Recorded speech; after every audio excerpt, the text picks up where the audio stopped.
Tere kallid kaasteelised üle pika aja. Jälle on sunnitud võtma üle teema lastest ja pedagoogidest. Ja tänane kirjakoht tuleb Matteuse evangeeliumi 11. peatükist, salmid 20–24.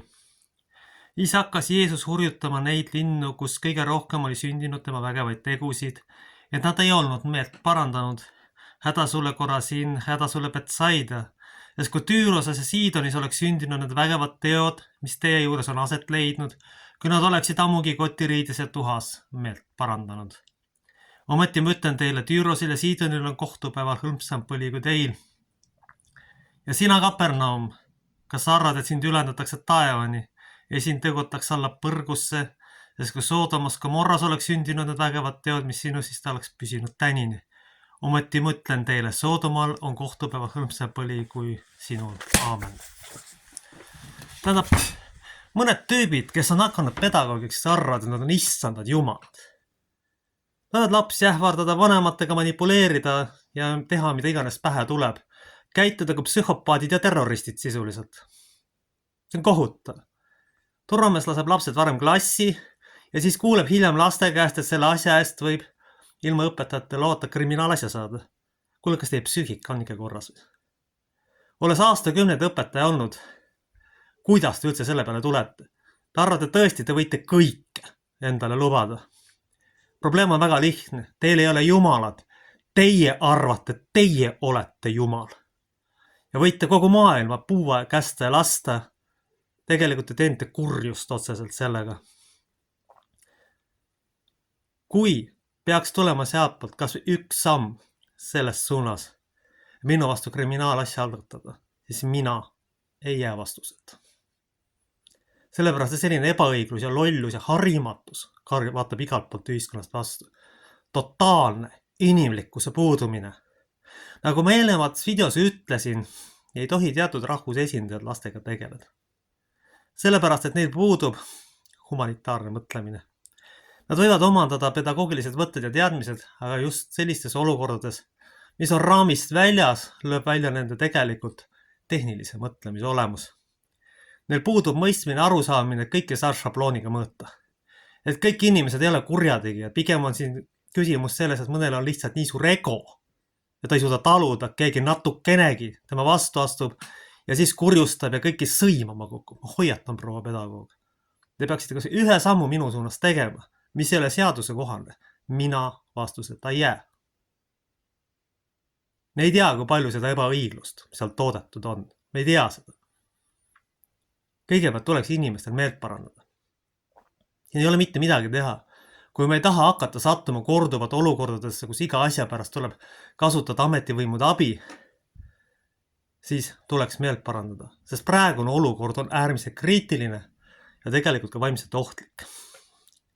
Sest Paulus on öelnud seda, et tuleb võidelda taevaaluste vaimudega. Ma olen siin 37 aastat seda teinud. Vahelduva eduga ütlen muidugi ausalt. Ka mina ei ole kõike saavutanud, mida ma tahtnud olen. Aga siiski. Nii palju ma olen oma ego maha saanud. Et ma lastele politseid ei kutsu. Et ma turvameest ei ähvarda sisuliselt laste kaudu nägu täis sõimata minul. Sisuliselt selle eest, et ma 10 minutit varem lapse klassi lasin. Ilma provade käest küsimata. Vot selline on rollinihkega inimeste lõplik tulem. Ärge arvake, et te olete kõikumatud ja võitmatud. Kõik, mida inimene teeb, teeb ta lõpuks ise endale. Kui inimene teeb halba, teeb ta ikkagi lõpuks ise endale. Kui ta teeb head, teeb ta ikkagi lõpuks ise endale.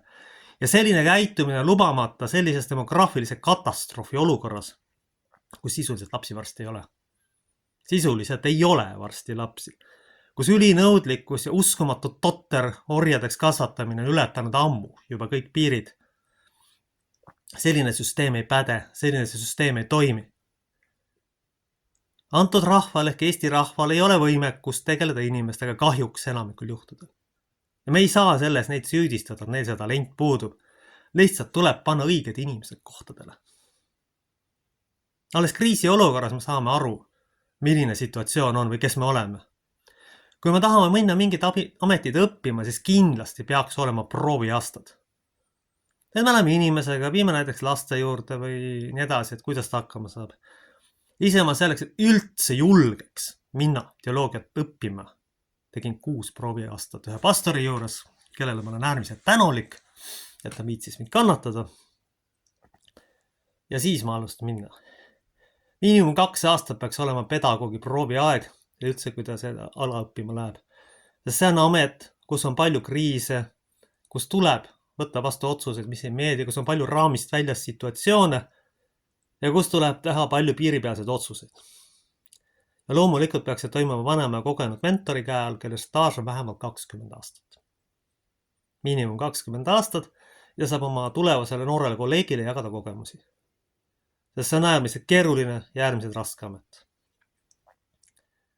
Meie ühiskond vajab moraalset muutust, meie ühiskond vajab inimlikkust, mitte ähvardamist, manipuleerimist ja võimu näitamist. Mis eeskuju antakse lapsele, kui iga asja peale nägu täis sõimatakse vanemate?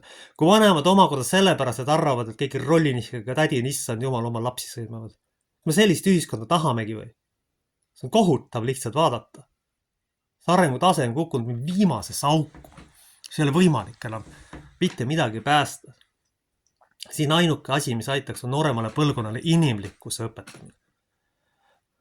Inimlikkus on see, mis praegu defitsiidis on. Inimlikkus on see, mis puudumine viinud rahvuse sisuliselt välja suremise peale. Rahval, kellel on korralik potentsiaal, aga kellel puudub ühendus Jumalaga, polegi kahjuks tulevikku.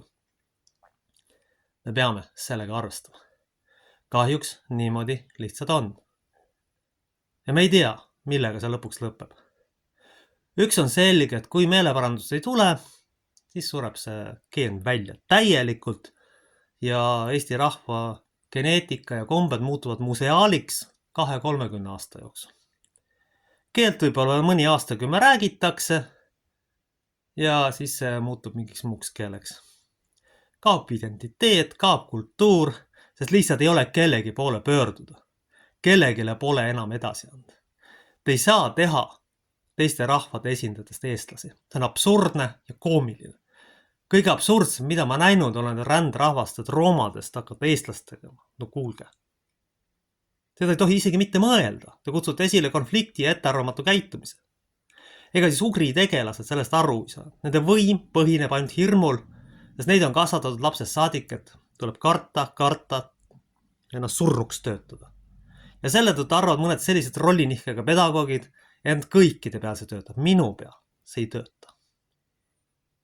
Minu peal see ei tööta, sest ma ei karda teid. Minuga on Jumal, mul on omad eetilised põhimõtted, millest ma ei tagane, ükskõik, mis see siis ka maksma läheb. Aga ma tean, et Jumal on alati minuga. Aga teiega pole mitte kedagi. Kui teilt amet ära võtta, ongi kõik. Seal on 2 varianti, kas te lähete põhja või parandate meelt. 3. varianti ei ole. Proua pedagoog, ma tuletan teile meelde. Homse päeva suhtes. Mina ei ole poisike, keda te tahate sõimata. Mina olen meediapastor. Ja see on hoopis teisest klassist vend, kui te näinud olete. Pidage meeles. Pidage seda meeles.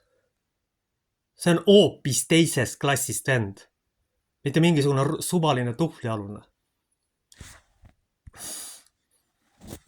Mitte mingisugune suvaline tuhvlialune. Pidage seda meeles. Te paluks väärikalt inimese kombel käituda. Aamen.